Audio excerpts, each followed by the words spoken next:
अस्सलाम वालेकुम, मैं हूं शाहजेब खानजादा। मखलूत हुकूमत ने इक़्तिदार में आने के 2 माह बाद अपना पहला बजट आज पेश कर दिया है।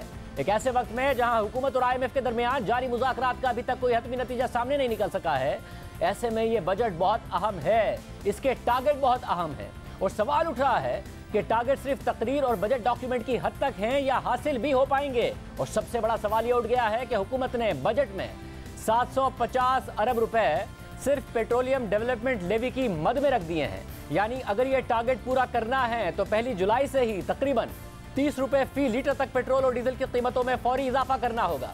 अगर IMF से इस 750 अरब रुपए के टारगेट पर इत्तफाक हुआ है तो हम वजीर खजाना मिफ्ता इस्माइल से पूछेंगे कि क्या ये IMF की शर्त के तहत रखा गया है और क्या फौरी तौर पर पेट्रोल और डीजल की कीमतों पर यह टैक्स लग जाएगा। अगले माली साल के बजट का कुल तखमीना 9,500 अरब रुपए रखा गया है, जिसमें से तरक्याती बजट 800 अरब रुपए रखा गया है। अगले माली साल के लिए तरक्की का टारगेट 5% रखा गया है और इन दोनों टारगेट्स पर भी सवाल उठ रहा है कि ये कैसे हासिल होंगे। हुकूमत ने महंगाई का टारगेट 11.7% से कम करके 11.5% रखा है, मगर उस पर भी सवाल उठ रहा है कि ये टारगेट कैसे हासिल होगा, क्योंकि महंगाई मई में 13.8% रही और अभी तो पेट्रोल और डीजल की कीमतों में इजाफे का असर आना बाकी है। और आज जारी करदा आदाद-ओ-शुमार के मुताबिक सेंसिटिव प्राइस इंडिकेटर में एक हफ्ते में 2.6% और एक साल में 24% का इजाफा हुआ है। तो ये सारे मामला कैसे होंगे। आज कौमी असम्बली में बजट पेश करते हुए वज़ीर ख़ज़ाना मिफ्ता इस्माइल ने कहा है कि अगले माली साल बजट खसारा GDP का 8.6% से कम करके 4.9% लाया जाएगा। इस हदफ पर भी सवाल उठ रहा है कि यह कैसे हासिल होगा, जबकि इसके अलावा बरामदात, जिसका इस साल का टारगेट 31.3 अरब डॉलर था, उसे बढ़ाकर 35 अरब डॉलर तक करने और दरामदात जो 76 अरब डॉलर तक मुतवक्को हैं उन्हें कम करके 70 अरब डॉलर करने का हदफ रखा गया है। ये कैसे होगा, क्योंकि जो टैक्स टारगेट है वो 7,004 अरब रुपए रखा गया है। मिफ्ता इस्माइल साहब हमारे साथ मौजूद है। मिफ्ता साहब, बहुत शुक्रिया में शो में ज्वाइन करने के लिए। मिफ्ता साहब, जाहिर है बहुत सारी चीज़ों पर सवाल उठ रहा है, बहुत शुक्रिया कि आपने आज के दिन हमें ज्वाइन किया है। तमाम पर आपसे तफसील से बात करेंगे, मगर 750 अरब रुपए पेट्रोलियम डेवलपमेंट लेवी में रख दिए हैं आपने, तो सवाल उठ रहा है कि क्या IMF के कहने पर रखे हैं, IMF से इत्तफाक करके रखे हैं और फौरी तौर पर 1 जुलाई से इसका इतलाक हो जाएगा, क्योंकि इतने सारे पैसे अगर जमा करने हैं तो फिर फौरी करना पड़ेगा। शुक्रिया खानजादा साहब। देखें, IMF से बातचीत तो है ऑब्वियसली और रोज़ ही तकरीबन बात होती है और IMF को पता है कि हम ये लेवी रख रहे हैं। इस साल IMF के जो मुआहदा हुआ था और जो IMF से एग्रीमेंट हुआ था पिछले रवा माली साल का, उससे बहुत ज़्यादा स्लिपेज हुई थी। जहाँ पे IMF एक्सपेक्ट कर रहा था फरवरी के अंदर के 25 अरब रुपए का खसारा होगा प्राइमरी डेफिसिट, वहाँ अब गालिबन 800-900 अरब रुपए का खसारा हो गया है। तो IMF इज़ वेरी कंसर्न। तो हमने एक लेवी इधर रखी है और अब हमने एक हिसाब रखा है कि इसको अगर 5 रुपए महीने के हिसाब से अगर बढ़ाते चले जाएं तो इसके अंदर हम 750 अरब रुपए ले सकते हैं। लेकिन इसके अंदर हमारी थोड़ी सी शायद अब ये समझ लीजिए कि इसमें उम्मीद भी ये वाबस्ता है कि जो $123 की अभी प्राइस है ऑयल की, ये शायद इंशाअल्लाह ताला ये नहीं रहेगी कायम, और अगर 2-4 महीने बाद ये प्राइस थोड़ी सी कम होती है तो फिर हम उसको हम लेवी बढ़ा सकते हैं। लेकिन अगर कम नहीं हुई तो फिर ये हदफ हासिल करना थोड़ा मुश्किल हो जाएगा। वैसे मगर मसला ये है कि गुज़िश्ता हुकूमत ने 610 अरब रुपए रखे थे पेट्रोलियम डेवलपमेंट लेवी में, और फिर शौकत तरीन साहब बार बार बताते रहे कि क्योंकि इन्होंने बजट में रख दिए थे, इसलिए मैं जब भी IMF के पास जाता हूं तो वो कहते हैं कि भाई ये टारगेट पूरा करो, और उस टारगेट को पूरा करने के लिए उन्होंने 4 रुपए हर जो महीने थे बढ़ाने का भी कहा। बाद में तो ज़ाहिर उन्होंने खिलाफ वर्जी करके उल्टा सब्सिडी दे दी। तो आपको भी IMF फिर बार बार कहेगा, जब भी आप जाएंगे वो कहेंगे आपसे बार बार कि भाई अब आपने बजट में रखा है तो इसके तहत चलें। देखिए शाहजेब साहब, एक पर्टिकुलर टैक्स की बात नहीं होती है। IMF से अगर बात आपकी होती है मिसाल के तौर पे, तो वो होता है कि आपने कितना प्राइमरी सरप्लस या डेफिसिट करना है। हम 200 अरब रुपए के तक का प्राइमरी सरप्लस प्रपोज कर रहे हैं। अब अगर आपके पास कोई और सोर्स ऑफ रेवेन्यू है और अगर आप ये पूरा कर सकते हैं तो ठीक है, कोई फ़र्क नहीं पड़ता अगर आप एक आध सोर्स में ऊपर नीचे हो जाएं। हर तखमीना तो पूरा नहीं होता, लेकिन ओवरऑल कि आप वहाँ पे खड़े हैं जहाँ पे आपने कहा था या तकरीबन उसके करीब खड़े हैं। अगर आप 25 अरब बोलें और 1300 अरब पे पहुँचें या 800 अरब पे पहुँचें तो वो बुरी बात है। लेकिन अगर आप 200 अरब बोलें और 225 या 225 तक पहुँचें तो वो अंडरस्टैंडेबल बात है। हम ये समझते हैं कि अगर थोड़ी सी हमको रिलैक्सेशन मिलती है इंटरनेशनल ब्रेंट क्रूड के अंदर प्राइसेस के अंदर, तो हम इंशाल्लाह ताला ये हदफ भी हासिल कर लेंगे। ऐसा मगर ज़ाहिर अब ये एक्सपेक्टेशन के ऊपर है ना, आपने उनकी मिसाल दी कि उनका बहुत ज़्यादा जो बजट में तखमीना था वो आउट हुआ, खसारा बहुत ज़्यादा होगा, आज आपने बताया 5100 अरब रुपए होगा, वो ठीक है, मगर आपका ऐसा क्यों नहीं होगा? मैं उसी पे बात करना चाह रहा हूँ, क्योंकि उसमें एक मसला ये है कि उन्होंने 610 अरब रुपए रखा था और इस टारगेट के साथ रखा था कि पेट्रोलियम कंजम्पशन में भी इजाफा होगा और पेट्रोल की कीमतें भी कम थी। आप ये एंटिसिपेट कर रहे हैं कि 210 रुपए का पेट्रोल हो, 204 रुपए का पर लीटर डीजल हो, मगर उसके बावजूद मुल्क में कंजम्पशन और ज़्यादा बढ़ेगी, लोग और ज़्यादा पेट्रोल और डीजल इस्तेमाल करेंगे और आप 750 अरब रुपए इकट्ठा करेंगे। अगर पेट्रोल की कीमतें कम हो गई तो आप इनको इस प्राइस पर रखते हुए, अगर कीमतें कम होती रहेंगी तो आप इनको इस प्राइस पर रखेंगे और लेवी बढ़ाते रहेंगे और इकट्ठा कर लेंगे।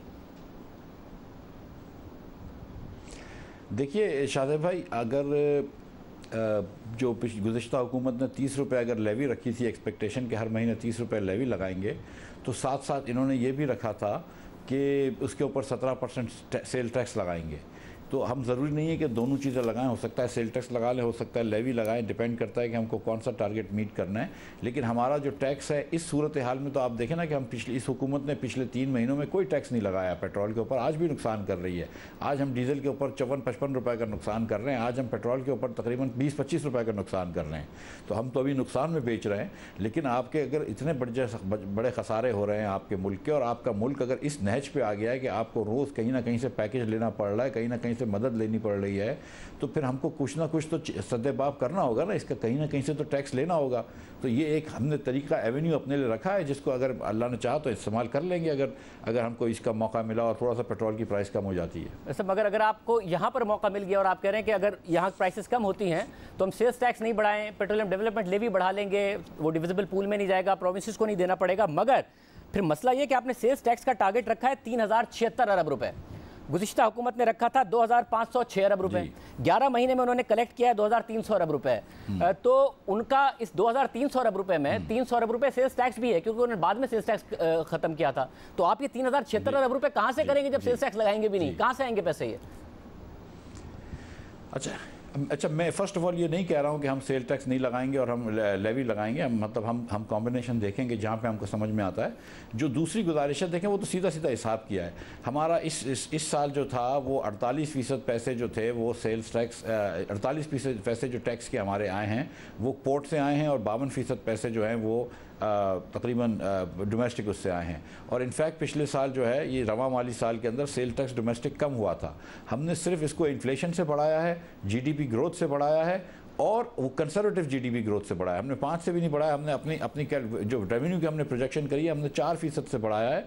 लेकिन साथ साथ हमने इंपोर्ट को भी बढ़ाया है, हमने कंप्रेशन भी लिया है उसके अंदर के जो इंपोर्ट है वो 5 बिलियन से कम होगा, और करेंसी जो है वो भी हमने ली है, और वो भी हमने कोई बहुत ज़्यादा उसकी डिवैल्यूएशन नहीं ली है। तो हमने उसको देखकर एक तखमीना लगाया, and we think that's a very robust estimate. हम इतना तो आराम से कर लेंगे इंशाल्लाह। सर रोबस्ट नहीं, अनरियलिस्टिक लग रहा है। उसकी वजह क्या है? उसकी वजह यह है कि आप ठीक कह रहे हैं कि जो डोमेस्टिक सतह पर सेल्स टैक्स की कलेक्शन है 11 महीने में वो 13% कम है, मगर जो इंपोर्ट स्टेज पर सेल्स टैक्स की कलेक्शन है वो 56% ज़्यादा है। वो इसलिए ज़्यादा है कि पाकिस्तान की दरामदाद ज़्यादा हैं। आप कह रहे हैं आप दरामदाद भी 76 अरब डॉलर से 70 अरब डॉलर पर ले जाएंगे, और उसके बावजूद सेल्स टैक्स भी ज़्यादा जमा कर लेंगे। अब दरामदाद भी कम होंगी, सेल्स टैक्स भी ज़्यादा जमा होगा, और पेट्रोलियम पर उन्होंने 300 अरब रुपए सेल्स टैक्स जमा किया था, वो भी नहीं करेंगे। नंबर सेटअप नहीं हो रहे हैं, और फिर आप कह रहे हैं कि वो उनका टारगेट 2500 था, आप 3000 अरब रुपए करेंगे, कैसे करेंगे? खानदार साहब, आप इसको देखें कि एक आपने खुद ही फरमाया, आपके ये महंगाई भी है 11%, आपने कहा कि हमने टारगेट रखा है, आपको ये भी होते हुए नज़र नहीं आया। आपने बताया कि इसमें सेंसिटिव प्राइस इंडेक्स कितनी बड़ी है वगैरह वगैरह। तो हम भी ये सोचते हैं ना कि थोड़ी सी महंगाई होगी तो 10-12% तो हमको महंगाई की वजह से सेल टैक्स नॉमिनल बढ़ जाएगा। हमारी अगर ग्रोथ भी होती है 4-5% भी ग्रोथ होती है तो हमको वो सेल टैक्स बढ़ेगा। फिर इसी तरह इंपोर्ट के अंदर हमने रुपए में, डॉलर में कंप्रेशन होगा, लेकिन प्रॉबली अगर रुपया 2-5% डिवैल्यू हो जाता है तो हमारा रुपए में ज़्यादा नंबर आ जाएगा, तो वो भी हमको ग्रोथ मिलेगी। तो हमने ये मतलब इसमें कोई, मैं आपको बताऊँ, इसमें कोई आई वॉश नहीं है, ये एकदम रोबस्ट तरीके से एस्टिमेट किए गए नंबर्स। वैसे मगर आप 5% अगर रुपया गिरेगा, आप साथ में तकरीबन 10% इंपोर्ट्स की कंप्रेशन देख रहे हैं, तो आप रुपये को एग्जैक्टली कहाँ देख रहे हैं कि आपको कॉम्पेंसेट करेगा वो? सर हम नहीं 5% हमने कहा है कि इंपोर्ट की कंप्रेशन हम कह रहे थे $5 बिलियन से कंप्रेस करेंगे मिसाल के तौर पे। 10% नहीं गिन रहे हम कंप्रेशन, क्योंकि 76 से आप 76 से 70 अगर गिन रहे हैं तो एक्सपोर्ट होगी। तो क्लोज टू 10% होता है, बट चले 8-9%, ठीक है फिर भी। हाँ, 5 मतलब ये मतलब एक्चुअली उस जब हमने एस्टिमेट किए थे तो 75 से हमने $5 बिलियन की कंप्रेशन लगाई है, और उसके ऊपर आप देख लीजिए कि हमने थोड़ी सी डिवैल्यूएशन लगाई है, और उसके अंदर इंटरनेशनल प्राइस भी है। आप ये भी देखें ना कि कितनी प्राइसेस भी बढ़ी हैं इंटरनेशनली, तो उसके अंदर भी हमको लगता है कि हमको सेल टैक्स, तो हमको आई एम वेरी कॉन्फिडेंट कि सेल टैक्स इससे ज़्यादा नंबर लेके देंगे हम। क्यों आपने जो इन्फ्लेशन का इम्पैक्ट करें, इन्फ्लेशन तो तहरीक इंसाफ के दौर में भी ज़्यादा थी ना, 11% की इन्फ्लेशन है, बट सेल्स टैक्स में डोमेस्टिक सतह पर 19% की डिक्लाइन है डिस्पाइट इन्फ्लेशन। तो फिर ये तो आप कैसे एक्सपेक्ट करेंगे आपका बढ़ेगा? वो लोग नहीं कर सके इसका ये मतलब नहीं कि देखें, अगर वो लोग नहीं कर सके इसका ये मतलब तो नहीं है कि हम भी नहीं कर सकेंगे। अगर वो लोग के मतलब मैं खुदा न खास्ता उनको नाअहल नहीं कहना चाह रहा हूँ, लेकिन अगर उनकी इतनी अहलियत नहीं थी तो इसका ये मतलब तो नहीं कि करंट सेटअप भी जो है वो नाअहली दिखाएगा। अगर वो जाके महंगी LNG ले आते हैं, इसका ये मतलब तो नहीं कि हम महंगी LNG ले आते। वो तो 4 साल के अंदर 2 टर्मिनल नहीं लगा सके, रोज़ हर 2 हफ्ते बाद लगने का था, हम तो हर चीज़ करके गए। तो आई थिंक कि इतना तो ट्रस्ट करें ना आप हमारे ऊपर कि हम अगर इन्फ्लेशन बढ़ रहा होगा, ग्रोथ आ रही होगी, तो हम टैक्स बढ़ा ही लेंगे। मतलब अगर इन प्राइसेस पर आप भी LNG लेने जाएंगे तो आपको बहुत महंगी मिलेगी, तो आपको इंतजार करना पड़ेगा कि प्राइसेस कम हो, और उसका भी नहीं पता। तो आपकी पूरी की पूरी गवर्नमेंट जो है वो एंटीसिपेशन और एक्सपेक्टेशन पर चल रही है कि पेट्रोलियम प्राइसेस कम हो गई तो PDL कलेक्ट कर लेंगे, और कम हो गई तो सेल्स टैक्स कलेक्ट कर लेंगे, LNG गिर गई तो वो भी ले लेंगे, और बिजली का बहरान हल कर लेंगे। पूरी की पूरी आपकी एक्सपेक्टेशन पर है, और रशिया की जो वॉर है वो ख़त्म नहीं हो रही है अभी। नहीं, आपकी बात मैं माजरत के साथ कहता हूँ कि ये बात मुझे सही नहीं लग रही, दुरुस्त नहीं लग रही। देखिए, आप जब जाते हैं अगर बजट बनाने के लिए, तो आप सोचते हैं ना कि इस साल जो है मैंने इतने पैसे जमा किए, अगले साल मेरी एक्सपेक्टेशन है कि इतना इन्फ्लेशन होगा, उसके बाद अगले साल एक्सपेक्टेशन होगी कि इतनी ग्रोथ होगी। तो मैं समझता हूँ कि अगर इतने पैसे इस साल जमा किए तो उससे ग्रोथ प्लस इन्फ्लेशन तो नॉमिनल मुझे होना चाहिए। इसी तरह आप सोचते हैं कि अगर इतने का इंपोर्ट हुआ है और अगर इतने का डॉलर हो जाएगा और इतने का इंपोर्ट होगा, तो इस तरह आप हिसाब करके जोड़ सकते हैं। हमने वही करा है। उसके अंदर थोड़ी से बैंड्स होते हैं। जो मैं पेट्रोलियम लेवी की आपसे बात कर रहा था कि मैं आपसे ये कह रहा था कि हम पेट्रोलियम लेवी तो थोड़ी सी बढ़ाएंगे, ऑब्वियसली हम आहिस्ते आहिस्ते लगाते रहेंगे पेट्रोलियम लेवी, लेकिन मैं ये कह रहा था कि अगर मिसाल के तौर पर थोड़ी सी प्राइस गिर जाती है तो मुझे लगाने में अंदर थोड़ी सी और आसानी हो जाएगी और थोड़ा बदतरीज तेज़ी से लगा लूँगा। लेकिन ये बात तो है ना कि अगर ऑयल महंगा हो या सस्ता हो, पेट्रोल महंगा हो या सस्ता हो, मैं अपने मुल्क को दिवालिया तो खुदा न खास्ता नहीं करने दूंगा, ना मैं नुकसान में पेट्रोल बेचने दूंगा, और मुझे कहीं ना कहीं से टैक्स तो लगा नहीं है। रोड फ्री में तो नहीं बनते, तो ये हुकूमतें फ्री में तो नहीं चलती हैं, तो मतलब कहीं ना कहीं से आपको टैक्स तो जमा करना है। तो कहाँ से टैक्स जमा करेंगे फिर? मगर आप 9 रुपये पेट्रोल पर और 23 रुपये डीजल पर दे रहे हैं, और शायद रिवाइज होकर और ज़्यादा हो जाएंगी, तो आप फिर क्या ये पास ऑन करेंगे? सब्सिडी तो आप अभी भी दे रहे हैं। हम इंशाअल्लाह ताला आप देखेंगे कि ये बहुत जल्द जो है वो सब्सिडी ख़त्म कर देंगे, और नए साल के अंदर कोई इरादा नहीं है सब्सिडी देने का, बल्कि इस पर पॉजिटिव टैक्सेशन होगा। और तो फिर इस सारे में, क्योंकि आप ज़ाहिर इनके 6.3% का टारगेट था, बट वो बहुत ज़्यादा ऊपर चला गया है, मगर आप कह रहे हैं कि आपका जो बजट डेफिसिट है वो 4.9% होगा। प्राइमरी जो सरप्लस आप 152 अरब रुपए का गालिबन कह रहे हैं, तो इसमें कम से कम 1000 अरब रुपए ऐसा है जो एक्सपेक्टेशन पर है। अदरवाइज आप जो उनको तनकीद कर रहे हैं, हो सकता है आपका भी 1100-1200 अरब रुपए हो, वरना आपको अपने एक्सपेंसेस कम करने पड़ेंगे। देखिए, इस बार जो PTI की गवर्नमेंट के जो नंबर्स आउट हुए हैं ना, वो आउट हुए हैं इनकी सब्सिडीज़ की वजह से। ये 500 अरब रुपए की सब्सिडी एक्सपेक्ट कर रहे थे और 1500 अरब रुपए की सब्सिडी देनी पड़ी। शादिब भाई, सिर्फ पावर सेक्टर के अंदर 1100 अरब रुपए की सब्सिडी दी गई है पावर सेक्टर को। उसके अलावा अगर आप ये गिन लें कि 500 अरब रुपए का सर्कुलर डेट हुआ है, तो 1600 अरब रुपए हुकूमत पाकिस्तान की जेब से गया या नुकसान हुआ है पावर के एवज। अब 100 अरब यूनिट जो हैं वो पावर वाले बनाकर घर में डिलीवर करते हैं, तो 16 रुपये तो हुकूमत पाकिस्तान दे रही है, उसके साथ 16-18 रुपये कंज्यूमर देता है। तो आप 30-32 रुपये का यूनिट अगर बना रहे हैं, तो कौन सा ये क्या एफिशिएंसी है? ये किस किस्म का निज़ाम है? मैं तो समझता हूँ ये निज़ाम किसी दिन मुल्क को लेके डूबेगा। तो हम ये समझ रहे हैं कि सबसे पहले कि ये पावर की सब्सिडी कम करें, और ये जो 1100 अरब रुपये है उसमें से हम 300-400 अरब रुपये पे लेके आएंगे, तो 600-700 अरब रुपये, तो 500-600 अरब रुपये तो हम यहीं बचा लेंगे। लेकिन ये करना इस मुल्क के लिए ज़रूरी है कि हम जी, मगर मसला है कि मिफ्ता साहब, आप अभी भी उनके मुकाबले में देखें, मैं अब सिंपल कैलकुलेशन है, अगर आप कह रहे हैं कि इनकी सब्सिडी में ज़्यादा इनके खसारे हो गए थे, इससे इनके टारगेट पूरे नहीं हुए थे, तो आप अभी ऑलरेडी उनको 300 अरब रुपए आपसे सेल्स टैक्स में मिला था, 135 अरब रुपए उन्हें PDL में मिला था, 435 अरब रुपए ये हो गए। तो उनका आपके मुकाबले में आपका बेस छोटा है। उनके पास थे पैसे, और उन्होंने अपना PSDP 1000 रख के 500 अरब रुपए खर्च किया था, तो 1000 अरब रुपए एक्स्ट्रा उनके पास थे। मुझे समझ में नहीं आ रहा कि इन प्राइसेस के साथ और इस सुपर साइकिल के साथ आपका डेफिसिट कैसे नहीं होगा, या फिर आप भी पीएसडीपी बहुत ही कम कर रहे होंगे। ये अनरियलिस्टिक बजट लग रहा है। देखिए, इनका वैसे 900 अरब रुपए का वो था जो 550 अरब पे गया है पीएसडीपी, ये बात बजा है आपकी। लेकिन मैं सचमुच ये, जैसे मैं शाहज़ेब भाई, मैं इतनी बेकार बहस का कायल नहीं हूँ, लेकिन मैं सचमुच ये समझता हूँ कि हमारा सेल टैक्स का नंबर जो है वो बड़ा रोबस्ट है और सेल टैक्स इतना हम अचीव कर लेंगे। साथ साथ मैं आपको ये भी बताऊँ कि मतलब ऑब्वियसली ये बात दुरुस्त है कि हम पीडीएल को तेज़ी से लगा लेंगे अगर पेट्रोल सस्ता हुआ, लेकिन अगर सस्ता नहीं भी हुआ तो कुछ ना कुछ हमको पीडीएल लगाना पड़ेगा। मैं कोई खुदा न खास्ता गलत बात नहीं करना चाह रहा हूँ। मैंने आपसे फिर गुजारिश करी है कि जुलाई के महीने में हम नुकसान के अंदर नहीं जाएंगे। हम ये सब्सिडीज़ को ख़त्म करेंगे इसी साल के अंदर और हम पॉजिटिव टैक्सेशन करेंगे। ये मुल्क अगर आपको लेके आगे आना है तो कुछ मुश्किल फैसले करने होंगे, वरना हम ये श्रीलंका की रविश पे नहीं जाना चाह रहे। अच्छा, और फिर ज़ाहिर सब्सिडी तो ख़त्म करनी पड़ेगी और वो लाजमी एक डिसीजन है, उसमें वो ठीक है। तो उस पर फिर तवक्को की जाए कि आईएमएफ का प्रोग्राम बहाल हो जाएगा? देखिए शाहज़ेब भाई, इसलिए तवक्को की जाए कि हमारे पास दूसरे ऑप्शंस नहीं हैं। सच्ची बात यह है कि इस मुल्क को अगले साल 21 अरब डॉलर और लोगों के लौटाने हैं, तमाम दूसरे ममालिक के और दूसरे मल्टीलैटरल इंस्टीट्यूशंस के। उसके अलावा 10-12 अरब डॉलर का कम से कम आपका करंट अकाउंट डेफिसिट होगा। आपको रिज़र्व भी थोड़े से बिल्ड करने हैं। अगर आप आईएमएफ से इस वक्त प्रोग्राम से निकल जाते हैं और आपके रिज़र्व के जो हाल है इस वक्त 10 बिलियन से नीचे, तो फिर आपके पास तो आप तो बेयारो मददगार हो गए। आपके तो पास कोई ऑप्शन ही नहीं है डिफ़ॉल्ट के अलावा। तो हम उस तरीके से तो खुदा न खास्ता कभी भी अपने मुल्क को नहीं जाने देंगे। तो आप देखिएगा कि हम आईएमएफ से जो है वो कोई ना कोई प्लान जो है उसको इस्तवार कर लेंगे। वैसे मगर कब तक कर लेंगे? क्योंकि आपने चीन से पैसे आने का कहा था, आपने कहा कि उस पर रेट भी कम करा दिया। शहबाज शरीफ साहब ने वो भी नहीं आए हैं। 9.2 अरब डॉलर पर रह गए हैं ज़खायर। 500 मिलियन डॉलर और उनमें कमी आ गई है। बहुत बुरे इस वक्त हालात हैं। कोई 1.25 महीने की तकरीबन इंपोर्ट्स के पाकिस्तान के पास पैसे बचे हैं। ये बात आपकी दुरुस्त है और ये तशवीशनाक बात है और इसीलिए मार्केट जो है उसके अंदर थोड़ी सी वो हुई है। लेकिन चीन से वो बिल्कुल वो चल रहा है। एक प्रोसीजर लेटर था वो आ गया है। अब मैं बार बार ये नहीं कहूँगा कि अगले हफ्ते आ जाएंगे, लेकिन अब क्या कहूँ, मेरे ख्याल से अगले हफ्ते आ जाएंगे। एक दफ़ा कह दें ताकि अगले हफ्ते बुला के आपको दिखा सकें अगले हफ्ते आ जाएंगे आपने कहा।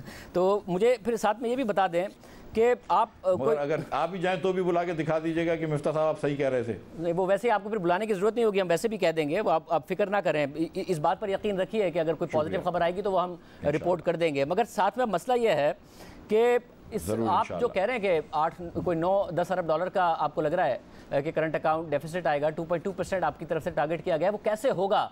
रेमिटेंसेस में ऑलरेडी डिक्लाइन है। 3.1 अरब डॉलर्स थी मई के महीने, अप्रैल में 2.3 अरब डॉलर्स हैं मई में। अब जाहिर है वो ईद का फैक्टर भी हो सकता है, मगर एक डिक्लाइन नज़र आ रहा है। एक्सपोर्ट्स में भी डिक्लाइन नज़र आ रहा है, इंपोर्ट्स में नहीं है डिक्लाइन। इस महीने लग रहा है कि जैसे 1 से 1.5 अरब डॉलर का करंट अकाउंट डेफिसिट आएगा। तो कैसे आप एक्सपेक्ट कर रहे हैं कि अगले साल 5% की तरक्की के साथ आपका करंट अकाउंट खसारा कंट्रोल में आएगा? देखिए शाहज़ेब भाई, हमने कोई भी रेमिटेंस के अंदर उसको स्लो डाउन या सॉफ्टनिंग नहीं देखी है, कहीं नहीं नोट की है। ये जो अप्रैल मई के महीने की आप जो जिक्र कर रहे हैं, इसके दौरान ईद भी थी और Eid is like Eid, the 2 Eids are big seasonalities in this. लेकिन हमको कोई सॉफ्टनिंग नज़र नहीं आई है रेमिटेंस के अंदर।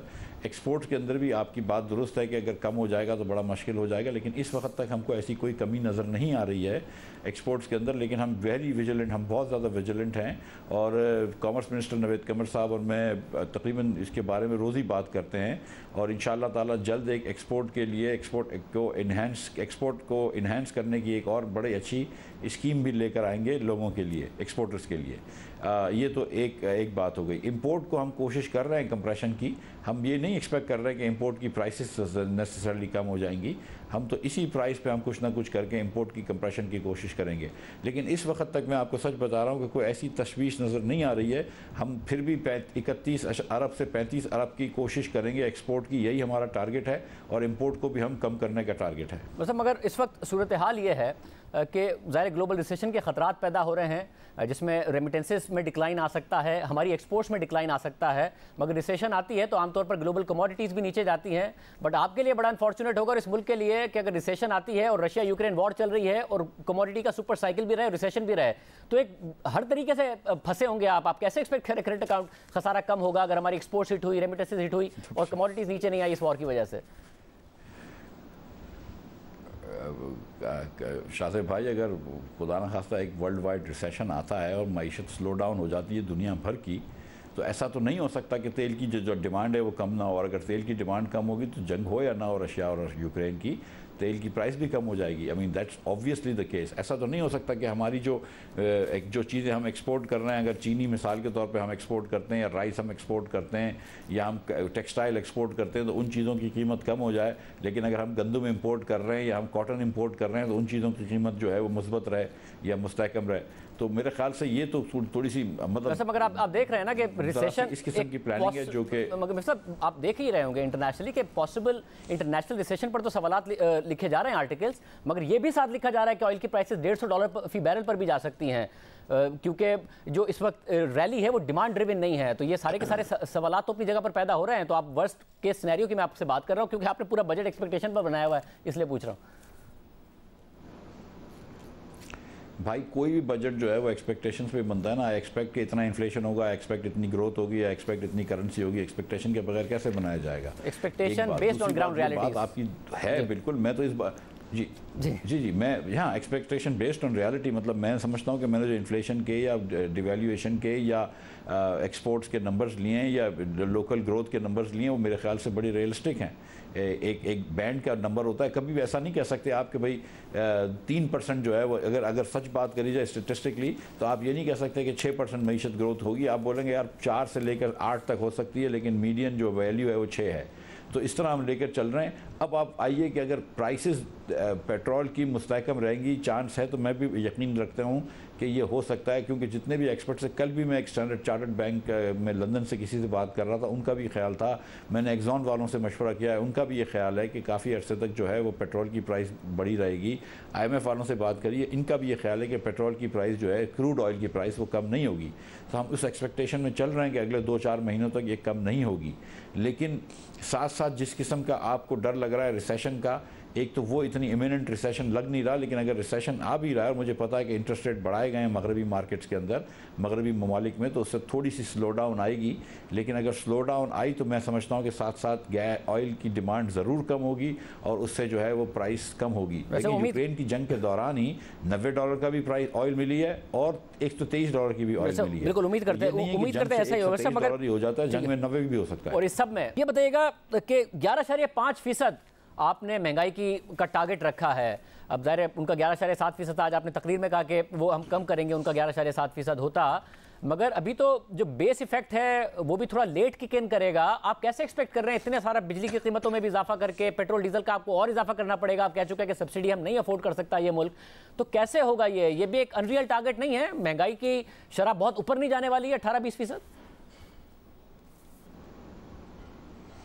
देखिए जब पेट्रोल और डीज़ल महंगा हुआ है, और मुझे ये कहने दें कि ये जो इंटरनेशनल प्राइस में ऑयल मार्केट महंगी हुई है, तो ये एक्सपेक्टेशन है कि पाकिस्तान में मज़ीद भी महंगा होगा, तो इससे महंगाई बढ़ेगी, इसमें तो कोई दो राय नहीं है। लेकिन साथ साथ हमने एक एक्सपेंशनरी फिस्कल पॉलिसी जो थी PTI हुकूमत की, जिसके अंदर बजट खसारा इतना ज़्यादा था, उसको भी कम किया है। हम मॉनेटरी पॉलिसी को भी सुकड़ाएंगे, वो कॉन्ट्रैक्शनरी करेंगे। आपने देखा है कि इंटरेस्ट रेट भी बढ़े हैं, तो कई अवामिल हैं जिसको मिलाकर एक इन्फ्लेशन आता है। लेकिन लाइक आई सेड, ये 1 साल का इन्फ्लेशन जो है वो पाकिस्तान तो क्या दुनिया में कोई भी मुल्क जो है वो बड़ी सर्टनिटी के साथ नहीं गेस कर सकता।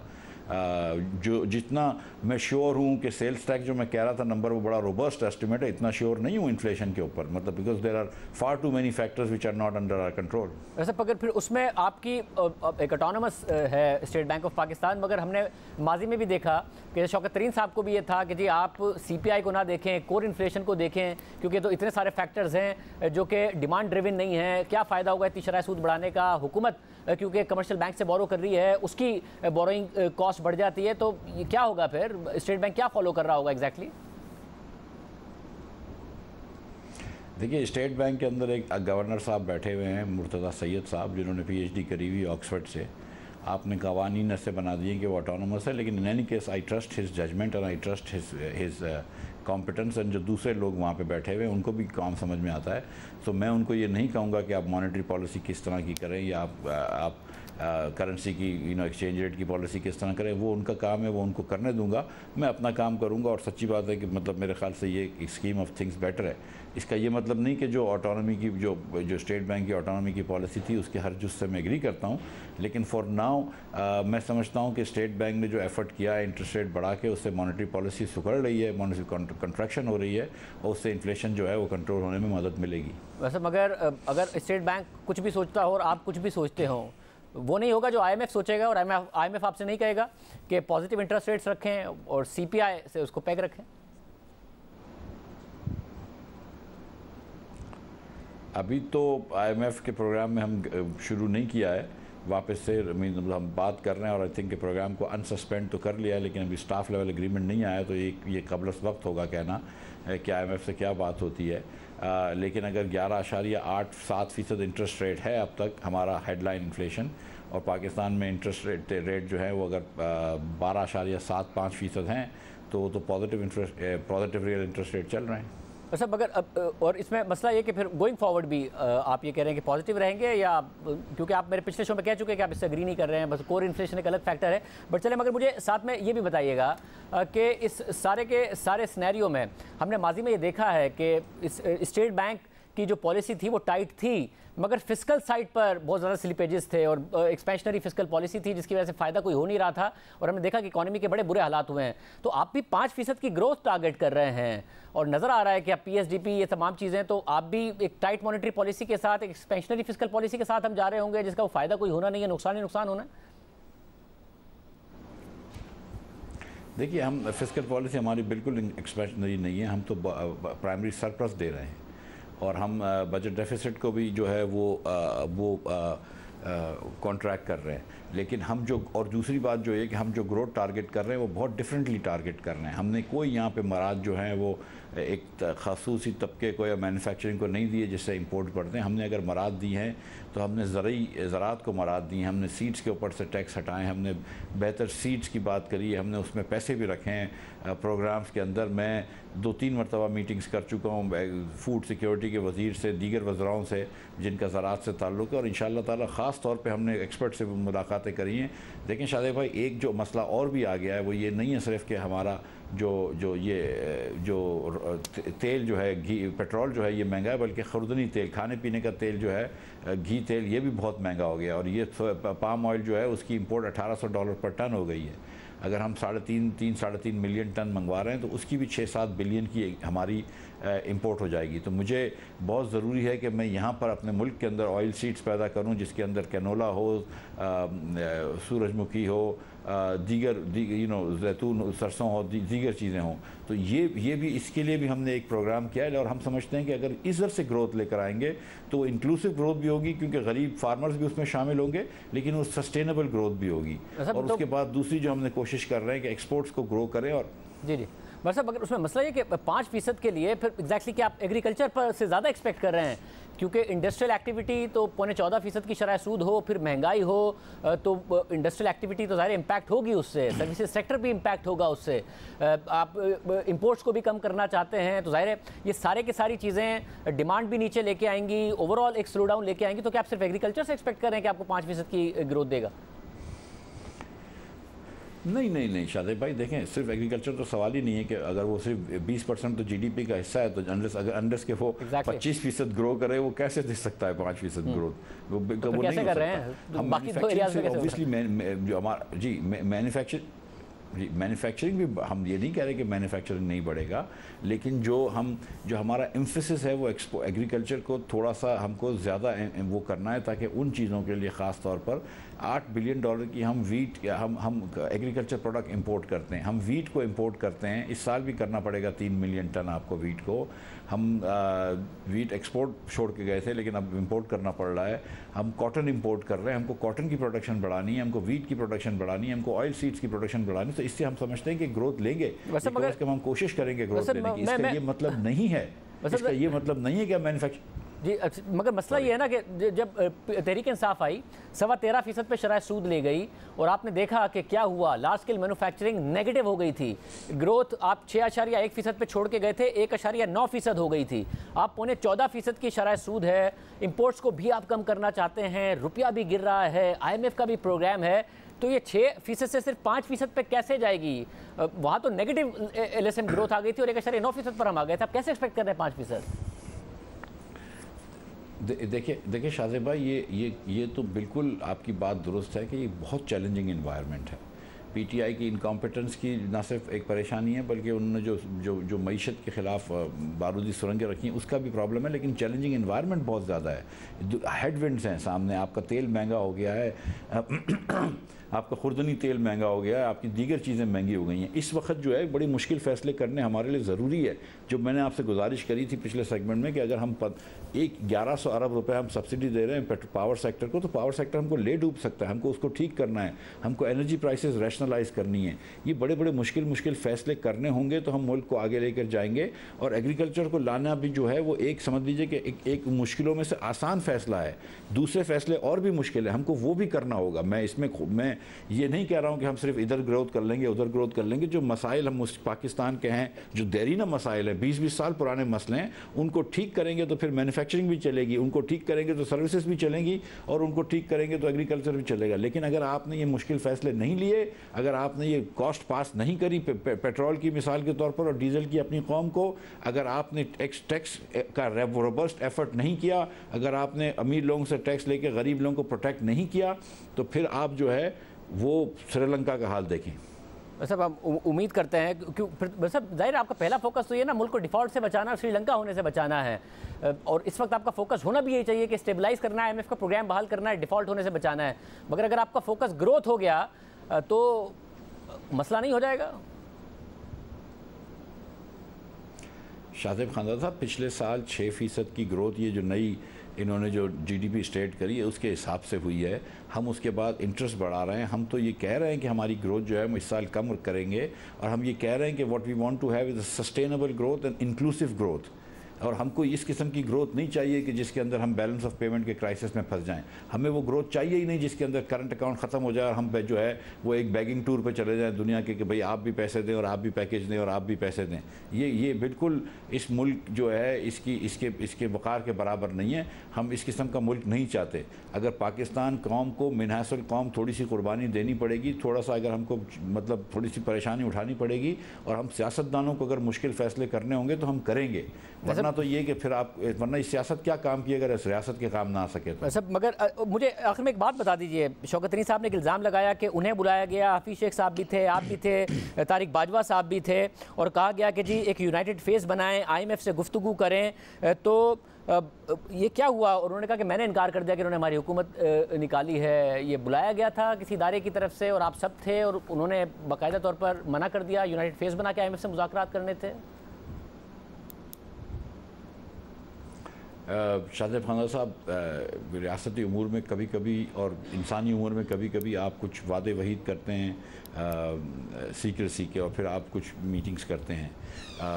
मैं समझता हूँ कि इस बारे में फिर पब्लिकली बात करना जो है वो मुनासिब नहीं है।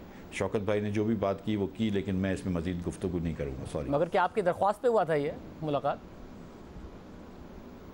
नहीं। क्या इसलिए था कि आप लोगों को सपोर्ट दरकार थी या किसी और वजह से था?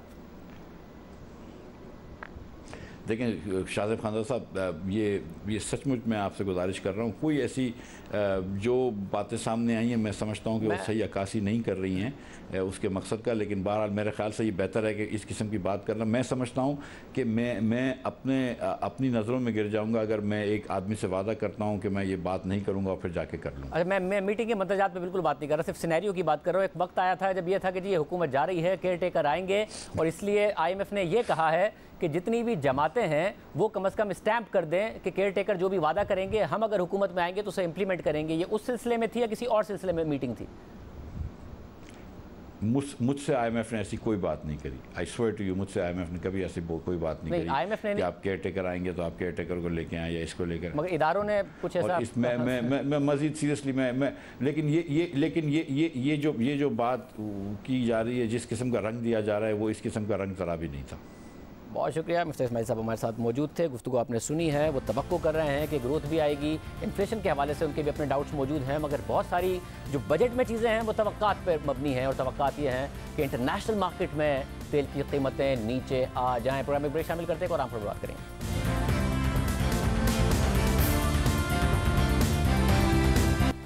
इमरान खान की दूसरे लॉन्ग मार्च के लिए उम्मीदें सुप्रीम कोर्ट से हैं, लेकिन सुप्रीम कोर्ट ने इमरान खान के पहले लॉन्ग मार्च के लिए जिन इदारों से रिपोर्ट्स तलब की थी, वो रिपोर्ट्स इमरान खान के लिए खतरे का बाइस बन सकती हैं। ये तफसीलात सामने आ रही हैं कि IG इस्लामाबाद, सेक्रेटरी दाखिला और कमिश्नर इस्लामाबाद ने सुप्रीम कोर्ट में अपनी रिपोर्ट जमा करा दी है, और इन रिपोर्ट्स में तहरीक इंसाफ को सुप्रीम कोर्ट के फैसले की खिलाफ वर्जी का मुर्तकिब करार दिया गया है। अब इस वक्त इमरान खान की उम्मीदें ये हैं कि सुप्रीम कोर्ट से कोई मजबूत फैसला आए, मगर देखते हैं कि जो रिपोर्ट्स हैं और जो मज़ीद इदारों की रिपोर्ट्स आती हैं उसकी बुनियाद पर सुप्रीम कोर्ट क्या फैसला देती है। इजाज़त दीजिए, अल्लाह हाफ़िज़।